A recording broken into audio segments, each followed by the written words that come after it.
I watched Principal Mitchell's face drain of color as the state investigators walked into his office, badges gleaming under the fluorescent lights. Just 3 weeks earlier, he'd fired me on my first day back from surgery, calling me dead weight, with that smug smile plastered across his face. What he didn't know was that I'd already planted the seeds of his destruction. My name is Linda Foster, and at 58 years old, I thought I'd seen everything the education system could throw at me. 32 years of teaching at Riverside Elementary had given me thick skin, a dry sense of humor, and an unshakable belief that every child deserved better than what bureaucracy usually delivered. What I hadn't expected was learning just how much worse things could get when you're recovering from thyroid surgery and trusting the wrong person with your career. The morning I returned to work, my voice still scratchy from the procedure, I wrapped my favorite silk scarf around my neck to hide the surgical scar. It wasn't vanity. After 3 decades in elementary classrooms, you learn that kids notice everything, and the last thing I wanted was 25 third graders asking if someone tried to cut my head off. The irony wasn't lost on me later. I was worried about the wrong person trying to hurt me. Walking through those familiar hallways felt like coming home. Mrs. Rodriguez from the cafeteria waved from behind the lunch counter, and I could smell that particular combination of industrial floor cleaner and childhood dreams that every school seems to have. My classroom keys felt reassuring in my pocket. Room 15B had been mine for 8 years, and those desks arranged in small groups weren't just furniture. They were where magic happened daily. But here's what I should have noticed immediately. Principal Mitchell's secretary avoided eye contact when I signed in. James Mitchell had been our principal for 3 years. Young, ambitious, always talking about modernizing our approach and maximizing efficiency. At 45, he wore suits that cost more than most teachers made in a week, which seemed odd for someone working in public education. Then again, maybe I was just old-fashioned. Maybe principals were supposed to look like corporate executives now instead of educators who'd climb the ranks. The intercom crackled before I'd even reached my classroom. "Ms. Foster, please report to the main office." Not exactly the warm welcome back I'd hoped for, but administrative paperwork after medical leave was normal, right? Mitchell's office had changed since my surgery. Gone were the student artwork and class photos that used to cover his walls. Instead, he'd hung motivational posters about synergy and paradigm shifts, the kind of corporate nonsense that made veteran teachers roll their eyes. He gestured to the chair across from his desk, with the enthusiasm of someone about to discuss a root canal. "Linda, I'm glad you're feeling better." His tone suggested otherwise. "However, we need to discuss some changes that have occurred during your absence." Changes. In education, that word usually meant budget cuts disguised as innovation. "The district has decided to restructure our staffing model," he continued, shuffling papers that looked suspiciously like termination documents. "We're moving toward a younger, more dynamic teaching force, fresh perspectives, modern methodologies." My throat, already tender from surgery, felt like it was closing up entirely. "What exactly are you saying, James?" "We're letting you go, Linda, effective immediately." He didn't even pretend to look apologetic. "Consider it early retirement. The district is prepared to offer a modest severance package. 32 years of service, hundreds of students who'd learned to read in my classroom, parent conferences, school plays, science fairs, and endless nights grading papers. All dismissed with corporate buzzwords and a smug smile. Well, here's something about veteran teachers that administrators like Mitchell never seem to understand. We notice things. We keep records. We ask questions when lunch portions get smaller and federal funding applications don't match actual spending.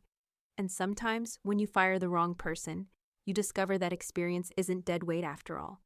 But Mitchell was about to learn that lesson the hard way. The first thing I did after cleaning out my desk wasn't cry, wasn't call my husband, wasn't even stop by the parking lot to key Mitchell's shiny new BMW, though the thought did cross my mind. Instead, I went home and made coffee. Strong coffee. Then I sat at my kitchen table and started remembering things. Funny how the brain works when you're angry enough. Details you'd filed away as mildly concerning suddenly become crystal clear, like how the federal lunch program paperwork never quite matched what I saw in the cafeteria, or why Mitchell always handled vendor meetings personally instead of letting the business manager do her job. See, Here's what happens when you've been department head for 6 years before moving back to classroom teaching. You know where all the financial bodies are buried. You've seen the applications for federal funding. You know exactly how much money comes in for student lunches, special education programs, and technology grants. More importantly, you notice when those numbers don't add up to what students actually receive. Let me paint you a picture of what I'd been seeing over the past 2 years. The lunch portions getting smaller while the applications claimed we were feeding more kids better meals than ever. Students telling me they were still hungry after eating. Mrs. Rodriguez quietly mentioning that food deliveries seemed light, but the invoices looked normal. Makes you wonder, right? Then there were Mitchell's clothes. Public school principals don't typically wear $1,000 suits unless they've got income. Streams the rest of us don't know about. His car went from a decent Honda to a luxury BMW seemingly overnight. His office renovations, paid for by discretionary funds, cost more than most teachers' annual salaries. But the thing that really bothered me was the test score pressure. Mitchell had been pushing teachers to inflate standardized test results for months. Nothing obvious, just suggestions about creative interpretation of borderline scores. Hints that our federal funding depended on showing improvement.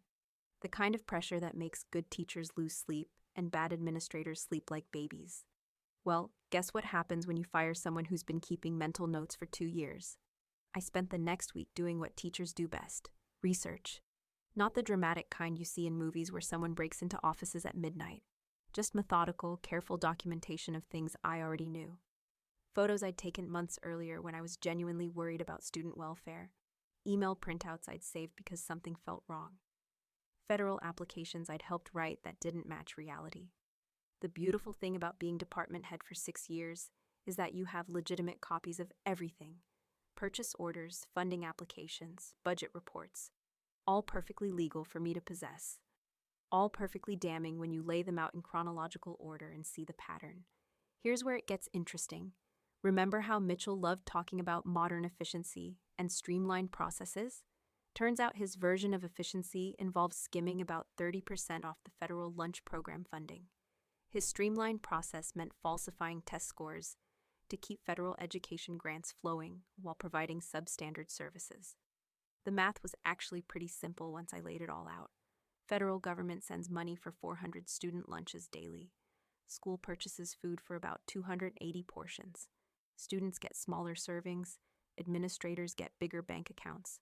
Classic embezzlement dressed up as administrative innovation. But wait, there's more. The technology grants were even better. Applications claiming we needed computers for disadvantaged students, which was true. Money arriving for top-tier equipment. Students receiving refurbished machines that barely functioned. The difference? Well, let's just say someone was living very comfortably on taxpayer dollars meant for 8-year-olds. Now you might wonder why I didn't just march into the police station immediately. Fair question. After 32 years in education, you learn that accusations against administrators require bulletproof evidence. You need documentation that would convince a prosecutor, not just a concerned teacher's suspicions. Plus, honestly, part of me kept thinking I might be wrong. Maybe there were explanations I hadn't considered.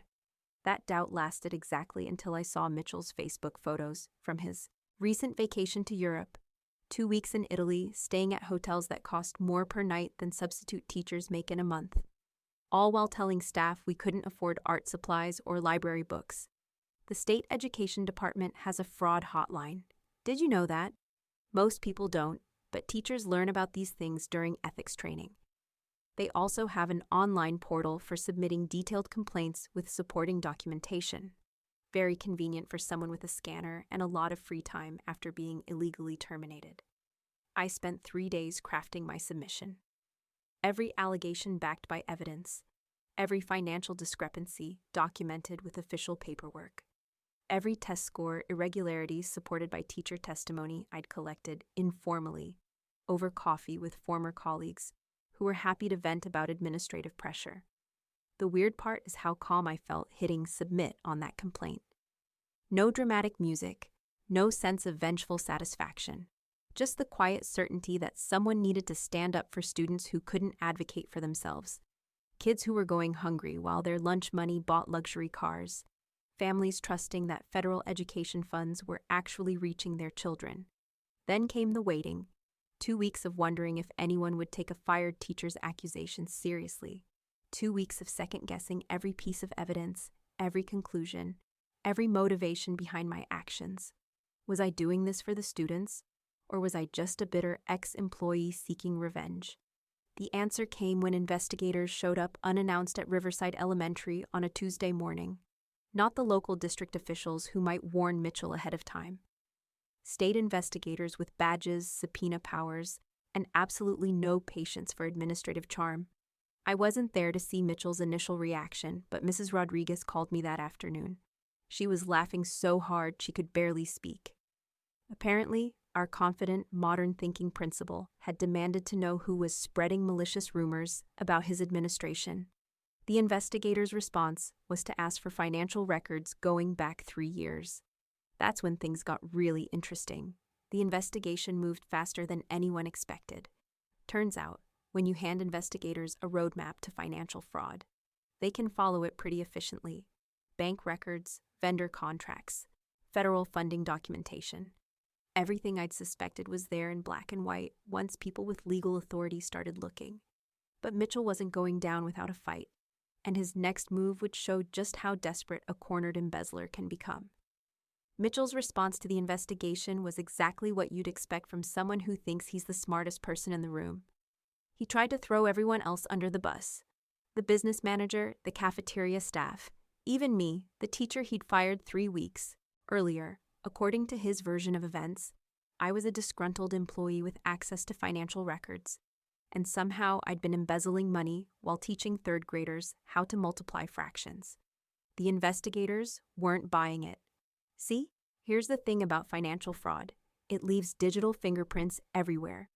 Bank deposits, electronic transfers, credit card purchases.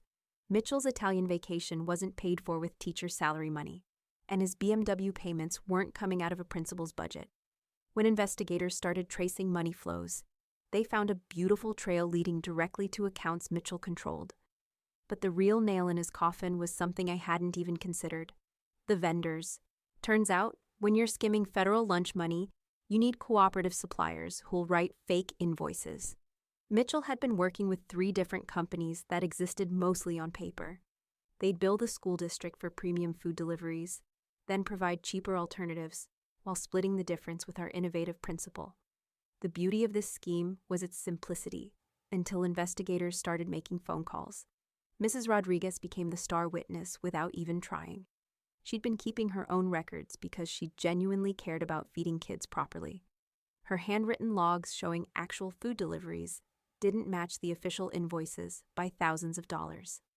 30 years of cafeteria experience had taught her exactly how much food you need to properly feed 400 students.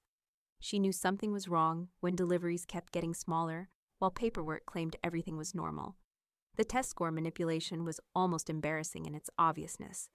Mitchell had been pressuring teachers to change answers on standardized tests, but he'd forgotten about the electronic tracking systems that monitor unusual score patterns. When half your students suddenly jump 2 grade levels in reading comprehension overnight, state computers notice. When those improvements happen only in schools run by principals who drive luxury cars, investigators start asking questions. Then there was the technology grant fraud, which honestly impressed me with its scope. Mitchell had applied for federal funding, claiming our students desperately needed computers for distance learning. True enough, but instead of purchasing the equipment specified in grant applications, he'd been buying refurbished machines for half price and pocketing the difference. Students received barely functional computers, while grant money bought Mitchell's home theater system. The investigation wrapped up faster than anyone expected. When you have paper trails, digital evidence, and cooperative witnesses, criminal cases practically write themselves. Mitchell's attempts to blame others just made prosecutors more determined to nail him properly. The arrest happened on a Thursday morning. I wasn't lurking in bushes or anything dramatic like that. But Mrs. Rodriguez called me immediately. She'd watched through the cafeteria windows as investigators walked Mitchell out in handcuffs. No more smug smile. No more corporate buzzwords about efficiency and modernization. Just a middle-aged man who'd stolen money from children and gotten caught. The school board held an emergency meeting that night.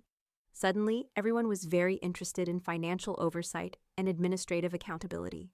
Funny how quickly policies change when FBI investigators start asking uncomfortable questions about district supervision practices. Within a week, they offered me my job back. Full reinstatement, back pay, restored benefits, and a formal apology for wrongful termination.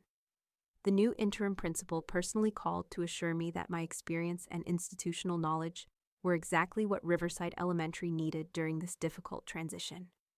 Mitchell ultimately pleaded guilty to embezzling over $300,000 from federal education programs, 3 years in federal prison, full restitution, and permanent disqualification from working in public education. The judge was particularly unimpressed with someone who'd stolen lunch money from elementary students. But here's what really mattered. The lunch program got fully funded again. Students received proper meals, and teachers could focus on education instead of administrative corruption. Sometimes being called dead weight is exactly the motivation you need to clean house. So here I am, 6 months later, standing in the doorway of room 15B again. The same industrial floor cleaner smell. The same childhood dreams floating in the air, but everything else has changed. The lunch line moves differently now. Kids actually get full portions. Mrs. Rodriguez practically glows when she talks about the fresh vegetables and real meat they can afford again. Turns out, when you're not funding someone's European vacation, federal lunch money goes pretty far. The computers work too. Amazing what happens when grant money buys actual equipment instead of home entertainment systems. My third graders can finally access educational websites without machines crashing every 10 minutes. Did I take the job back? You bet I did. Not because I needed vindication or wanted to prove a point. I came back because 32 years of experience shouldn't be wasted, and these kids deserved someone who'd fight for them when administrators got greedy again. The new principal, Mrs. Chen, actually taught for 20 years before moving into administration. Wild concept, right? She knows what classroom supplies cost because she's bought them with her own money. She understands why teachers get frustrated when promises don't match budgets. Revolutionary thinking in modern education. Mitchell's replacement happened fast. The school board suddenly discovered that hiring principals with actual teaching experience was more important than finding corporate-minded innovators. Funny how FBI investigations clarify priorities like that. 3 years in federal prison gave Mitchell plenty of time to think about efficiency and modernization. The judge made it clear that stealing from children's lunch programs wasn't the kind of innovation our education system needed. I doubt he'll be writing any more motivational memos about paradigm shifts. But here's the real ending to this story. Last week, Maria Gonzalez stopped by my classroom. She was one of my students 8 years ago, now graduated from high school and heading to college. Full scholarship. She wanted to thank me for teaching her that standing up for what's right matters more than keeping quiet to avoid trouble. That conversation reminded me why I became a teacher in the first place. Not to process federal funding applications or navigate administrative politics, but to show kids that learning changes everything. That asking questions is more important than accepting convenient answers. That experience and institutional knowledge aren't dead weight. They're exactly what protects communities from people who think they're smarter than the system. Sometimes getting fired is the best thing that can happen to your career, especially when it leads to cleaning up corruption that was hurting the kids you swore to protect. Mitchell learned that lesson the hard way. I learned it just right.